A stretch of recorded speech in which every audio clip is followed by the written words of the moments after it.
Good afternoon and welcome into the Hook 'em Hoops podcast brought to you by BetMGM and the Field of 68. I am Jason Conander. That is Zach Davis. No Tommy Yarish again. He is still in Alabama doing some NFL draft prep for the Dallas Cowboys. So the two of us will talk Texas basketball. The latest news for Texas hoops. They dropped the game against Ole Miss. Trey Johnson misses the three-pointer at the buzzer. The Horns lose by 3.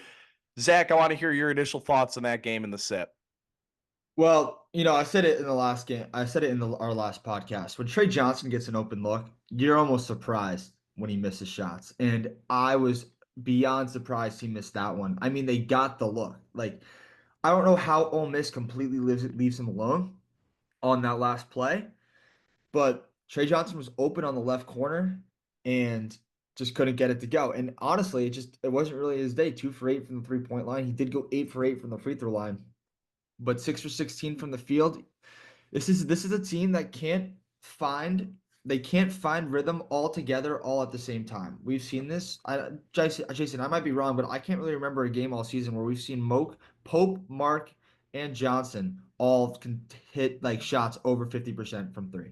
We haven't seen them all beyond, which you're not going to get them every night, but they were like on the broadcast, they're talking about how good of a recruit, how good Pope and Mark were at Arkansas and Oregon State, and how Johnson's so good. And we just haven't seen them three together come click. So didn't see it against Ole Miss.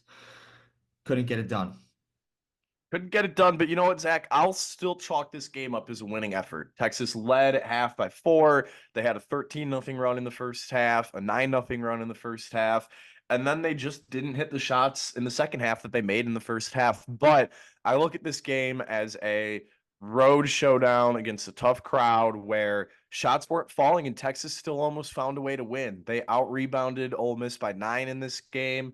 They still kept the turnovers under wraps for the most part. 11 turnovers, still more than you'd like, but on the road in that environment, you can win the game with 11 turnovers. And Texas had a chance to win. Rodney Terry said post game that that's our guy, Trey Johnson. That's a shot that we're looking for at the end of the game. We're going to take that all day, every day. And I agree. Texas got the look that they wanted. They had a chance to win at the end of the game, and they didn't pull it out. Now they rise a spot in the net rankings. They rise a spot in KenPom.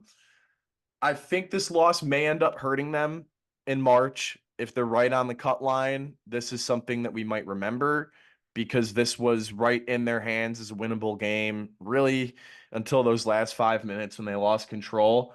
So that's a disappointing aspect. The other disappointing aspect for me is I just thought the bench didn't bring it at all. Zarek Onyema didn't give Texas the best minutes. He's a physical big and he gets you rebounds. But then again, his limited offensive game and his inability to play defense without fouling really hurt Texas. Jason Kent gave Texas his 3 worst minutes that he's had in a Longhorn uniform. I mean, that was abysmal on Wednesday night. Julian Larry, 0 points in 23 minutes, 2 turnovers, 3 assists. That's not good enough. And so the bench effort was lackluster. I think if there's one thing from the game that you want to fix immediately, it's that. Yeah, spot on. I mean, Devin Pryor has been playing pretty He well. played Like, good. He gave him good I would minutes. argue, yeah, I would argue he's been the best. He was the best one off the bench. Yeah, Jason Kent got 3 minutes, Nick Cody 3 minutes, Rico Nyema got 12 minutes, but he had 0 assists and 3 turnovers. Not good. Um, but we remember when Clark Kellogg came on our podcast and he said the most important games to win are the away games, Mm. and that was one that just slipped through the cracks. 5 for 22 from the 3-point line. That's like 22%. You mentioned the turnover ratio, 4 for Ole Miss, 11 for Texas. And they still only lost by 3. This was a winnable game, and it might bite them in March. I really can't see it really affecting it too much. I mean, just because it's an away game in the SEC. They went up in KenPom in the net both by 1 spot. So we'll see. I mean, it easily could bite them. Ole Miss has also been on the downslide, so we'll see how they continue to play. But there's a lot to take away. The bench not putting in the time or the consistent minutes and points that you need from them. Like you really only basically only played 7, 8 guys, like Zariko Nyema, and that's really Texas is only down one person, Kendall Weaver. So you're right there. You're saying you basically have an 8, 9 person rotation. So there's not a lot. There's not a lot you can do. It is pretty crazy when you fill all 13 scholarships and only end up with 8 or 9 guys who are truly playable in league games. I mean, they played 10 guys total, maybe would have been 11 if Weaver was healthy, but you need guys who can actually come out and affect the game. Like, look who Ole Miss had coming off the bench. Jamin Brakefield, 18 points, 5 boards, 3 assists. Devon Barnes, 6 of 6 at the line, the game-winning, game-tying free throws at multiple junctures. So Texas needs those guys coming off the bench to make game-altering efforts. And the other aspect of this game that disappointed me was against Texas A&M coming out of the break. Texas really reached into their bag and found something that they hadn't found in that game really in the season. And Texas looked good in this first half. Really, they needed a similar effort in the second half, and they win that game. And that's not what happened. They came out a little flat, weren't playing as physical, weren't attacking the glass the same way. Yes, they still won the rebounding margin, but a couple of things that can be shored up after that loss. Yeah, and it's really interesting that Chris Beard didn't mention the words Texas and post-game press conference.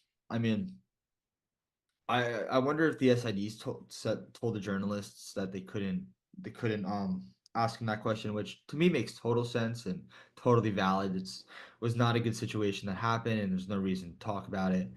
But there is some journalism in Chris Beard playing the program that he was at 3 years ago, and when then all that 2 years ago when all that stuff happened. And he's going against the guy that he hired to help him win a national championship at Texas. And no one talked about it. So interesting. It's interesting. It's actually really unfortunate. Chris Beard has never talked on record about the University of Texas and the way that things ended since he began his tenure at Ole Miss last year. This was the opportunity. You have a room full of journalists, and part of me thinks, unfortunately, there could have been a deal with the SIDs, or could have been, just a handshake agreement to not ask about it. And if that's the case, that's really unfortunate. That's not journalism. That's not the story. Chris Beard deserves to take all the heat for the way that his tenure ended at Texas. And he hasn't taken any heat. Instead, he's pretended like nothing happened. He's pretended like he just left Texas on his own accord and ended up at Ole Miss and is now here in his dream situation. And we all know that's not the case. So, man, was it disappointing to see that play out last night. And really disappointing to see somebody like Chris Beard, who has been given a second chance, who has been given another crack at coaching, being around, young student athletes, and rather than use his outlet and his platform as a way to atone for his mistakes, accept his mistakes, if they even were a mistake, and show that he is sorry and that he is a changed person, we don't know. He's never talked about it. He's ignored it. He's pushed it off to the side.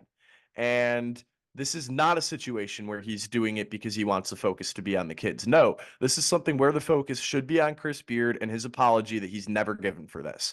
And so I was disappointed that that didn't happen after this game, especially after a win. It would have been easy to at least applaud Rodney Terry. Hey, I'm proud of RT. He's doing a great job at Texas. It's not like Chris Beard left RT in the easiest situation. So to put a bow on it, man, that was disappointing. That was frustrating. I hope Texas meets this Ole Miss team in the SEC tournament because one, it'll give them another crack to beat them. And two, with all the national media there, Chris Beard won't be able to avoid a question about Texas. Yeah, I said this in the last podcast. I really think the SEC kind of messed up by putting this game in Oxford. I mean, it was just Yeah. it should have been in Austin, should have. But Yeah. on the flip side, I do have a lot of sympathy for Chris Beard. It's unclear what actually happened, what the true story is. I don't know, and it's honestly not my business. I just he was such an impactful coach here. I mean, he took them out of the gutter. Shaka Smart missed a couple tournaments, you know? So, I wish he talked about it, but like I can't say that. I mean, I don't get it, but I understand where it's a very sensitive thing and he doesn't want, Texas. I feel like Texas was like kind of his dream job. Like he finally got it, like he made it, and something unfortunate happened, and he was forced to leave. I wonder what he said to RT. I wonder if they communicated a lot of stuff to think about. But yeah, I do wish he mentioned Texas, like the word Texas. But then again, I completely understand. Like he might just be focused on Ole Miss and trying to forget the past. It's Yeah. a tough thing, Jason. I This is know. I get it. And I appreciate that perspective on it. Honestly, we don't have all the facts. We think we do, but we don't have all the facts. We don't have all the context on the situation, on who Chris Beard is now. And really, that's why it's frustrating that he's not talking about it, because he has an opportunity to show that he's a changed man, that he's learned from this, that he's different. And none of us know. We may never know, because it doesn't seem like he is very interested in ever talking about this. So let's get into the Texas LSU game. This is a quad 1 game for Texas, right? They were right on the cut line of 75. We'll take a look at the net rankings right now. LSU, that is a firm quad 1 game. They are 67 in net, only dropping wow. one spot after losing to Auburn. So Texas has another quad 1 opportunity on the road in Baton Rouge. Zach, I'm licking my chops at this game if I'm Texas, because this is a chance to enhance your resume against a team that everyone thinks you should beat. Yep, yep, yep. This is it. This is our away game. Let's not get too excited, but this is it. This it's LSU. They are 1-6 in the SEC. Their one win is a home win by 4 to Arkansas. All right, this is it. Texas. If you hear me, RT, this is a big game. They are ranked 68th in the net, and it's an away game, which means it's a quad 1. This is as easy as a quad 1 game as it gets. You guys are now what after the LSU game? They're probably or after the Ole Miss game. They're 3-6 in quad 1. Very easy to make this 4-6 in quad 1. Yeah. LSU, they're not the tallest team. They're not the most continuous team. They're not. They don't play the most bench minutes. You know, they're a very new team. There's a lot of transfers on the program. Cam Carter, Jordan Sears, Mike Williams. Those are all great players. Got a couple good seniors, but height is not their strength. So I think look, it's crazy to say we're just in February, but this is must win. This is absolutely must win. If Texas loses this game, they're out of the bubble again. And I don't like being out of the bubble, Jason. It's just I don't like it. I agree. I think that they are pretty solidly off the bubble if they drop this game. I'm not necessarily worried about Texas dropping this game, though. Like you said, this is a great matchup for them. This is a small LSU team. I saw them in person when they came to Manhattan to face off against K-State back in November. They looked better than they have since. Cam Carter was your do-it-all scorer. He has taken a less efficient turn in his scoring since that game. And there's a clear game plan for Texas when it comes to guarding him. You get him to settle for the 2 ball. He's shooting 36% on deep 2-pointers this year. So 2-pointers that aren't at the rim. And as a whole, Great stat. That's a yeah, great as a stat, Jason. whole, Sorry. he is one of just 2 players on the team, the other being starting point guard Jordan Sears, who's 5'11", so that makes this stat make a little more sense. He is one of just 2 players on the entire team shooting less than 50% on 2-pointers, period.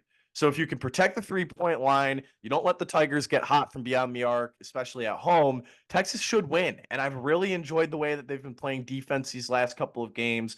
Arthur Kaluma being back on Wednesday was huge. He gave a really good effort. Caden Shedrick almost fouled out, which disappointed me because we haven't seen that this year. I thought that he had turned a corner and playing defense without fouling, but hey, it happens. He's going to need to show up, be a presence in the post. And then lastly, Trey Johnson. Like, this is an opportunity to pick up a quad 1 win on the road. You need the same Trey that you always get. I thought something interesting that the broadcast crew talked about on Wednesday was he hasn't hit his freshman wall yet. He may not hit his freshman wall because Texas has done such a great job with his strength and conditioning. And so this is another opportunity to show that he's not going to hit that freshman wall. Go out, shoot around 50% from the field, get your 20 plus points, winning effort, get out of Baton Rouge with a dub. Very underrated, by the way, that Arthur Kaluma is shooting like 45% from three this season. Yes. Don't 25 for like 46. So yeah, this is must win. We have about 10 games left on the schedule. Jason, it kind of makes me sad that we're already in February. I know. The month of January to me always flies by because you're like, when you're in December, everything's kind of slow and you're just like, after the feast week, you're like, this kind Yeah. of sucks. Like, there's only one ranked game a week. And you get to January and you're overwhelmed. And now it's almost over. So this is must win. And I A look lot at of ball Texas. left to be played. Yeah, exactly. Exactly. And there's a lot. I look at Texas's schedule and LSU, Vanderbilt, South Carolina, Arkansas, Mississippi State. Those are all the away games left.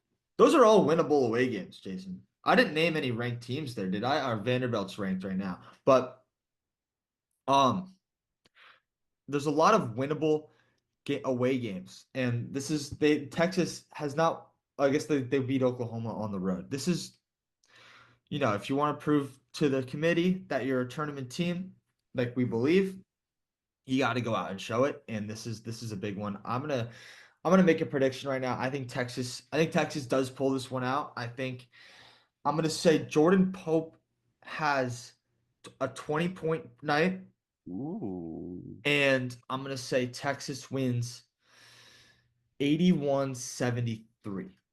Okay. Okay. So they're in control of the game, but they don't, blow them out. Never gets away from LSU. I It's like that it's prediction. it's the S. I feel like just in the SEC, it's never gonna be a blowout. Especially if you're just a middle of the pack SEC team. Every game's a dogfight. I think this is going to be a big game for the front court. I think that we're going to see Arthur Kaluma have a nice game. I think Caden Shedrick could be in double figures. I want to see a lot of Nick Cody. I can't believe I'm saying it. I want to see a lot of Nick Cody. He gives Texas competitive minutes. His offensive game is not there yet, but he hustles. He's in the middle of everything. He's starting to learn how to really fight for these rebounds.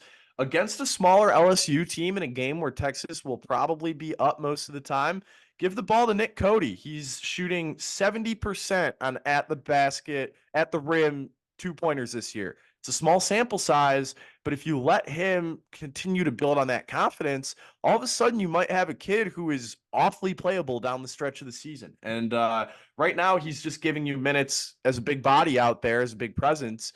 But I want to see Nick Cody start to peel back the layer of his offensive game. And I think this is a perfect opportunity against LSU. So my game prediction, I've got another 20 from Trey Johnson. I think that he is just going to get you that every night now. I think Arthur Kaluma gets you 15 and 10. And I'm going to say Nick Cody gets them 6 and 5 at least. I Wow. think that Nick Cody actually makes an impact on the box score for the first time in conference play. So give me the Horns by 10 to 15. I'm feeling good. I think that this is a focused team. I think RT has a locker room. I think they're going to want to bounce back from that Ole Miss loss. So, it's not often on this show where we see ourselves talking positively and feeling pretty good after a Texas loss, especially a game that meant as much as it meant on Wednesday night. But hey, Zach, I'm feeling like this is a team that is firmly in the NCAA tournament, and they have a chance to climb up the seed line a little bit more with a win on Saturday. Yeah, this team is. I mean, I really think this team, after just watching them every night, every time they play, they are built for Yeah. March. Like they Yeah. are. They have they're old, and they have four guys who can shoot from anywhere on the court. It's just about how do they find a way to bring it all together. That's why I do believe in this team. That's why the ceiling to me is still Sweet 16, Elite Eight for this Texas team, just because they have four guys that can get you 20 points a night. They're all not going to get it together, but they have four people who, if they're all on, can get you 20. So I do believe in this team. I do think that Texas is going to win a tournament game. I do think Arani Terry is going to be the coach of this basketball program next year. And I think Texas is going to shock a lot of people maybe before March. Maybe they make a run in the tournament in the SEC tournament, a lot of things can happen. Maybe someone gets hurt and it all falls apart. That's the beauty of college basketball, Jason. And that's why we all watch every night and we obsess over the sport because Texas, I don't even know what to say. I really believe in them. And even after watching the Ole Miss game, you look at the box score and you're like, they did this, they did that, they lost by only this amount, all good things. So I'm looking forward to LSU, and I'm upset that it's already February, but I'm also pretty excited. I'm excited too, Zach. So much basketball left to be played. Still about 5-6 weeks until postseason tournaments start. So, whole lot of ball left, and another opportunity for Texas to pick up a quad-1 win on the road against LSU. That's it for today's show. We'll be back to recap that game and preview the next one next week. But until then, for Jason Knander and Zach